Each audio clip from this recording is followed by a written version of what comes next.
Máme tady ještě jednou, ano, ještě jednou. Podívejte, jestli je pravá.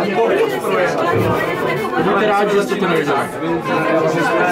Tak podívejte, máme tady raz, dva, tři, čtyři banky. A zkusíme je trošku zhodnotit, jo. Bude to bez dokladu. Bez dokladu. Nebudu to ani zakrývat. Stačí udělat jenom. Ty jo.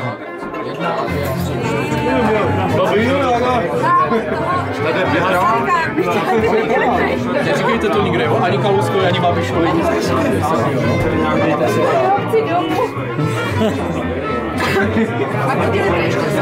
Vy spadli do DPH.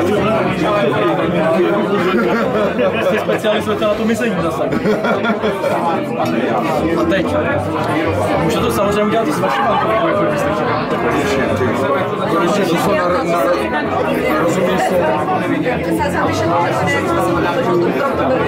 To Patrik neříkal, že to zhodne.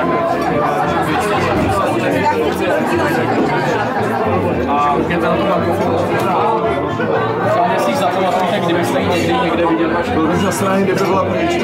Ne, já ji zkusím teda zhodnotit. Já jenom také přeložit.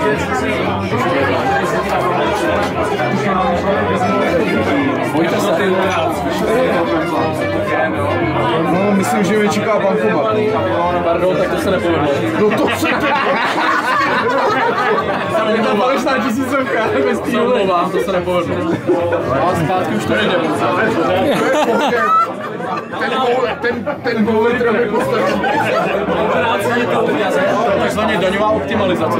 Když máte velký zisk, musíte udělat snížit.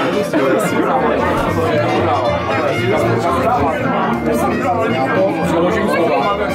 Vidíme, co se stane.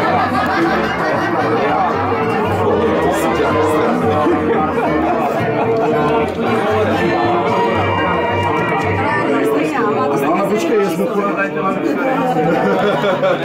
Ale je to i bez úroku. Ale to bude Samozřejmě to bylo tak. Teď vám to zahrnu.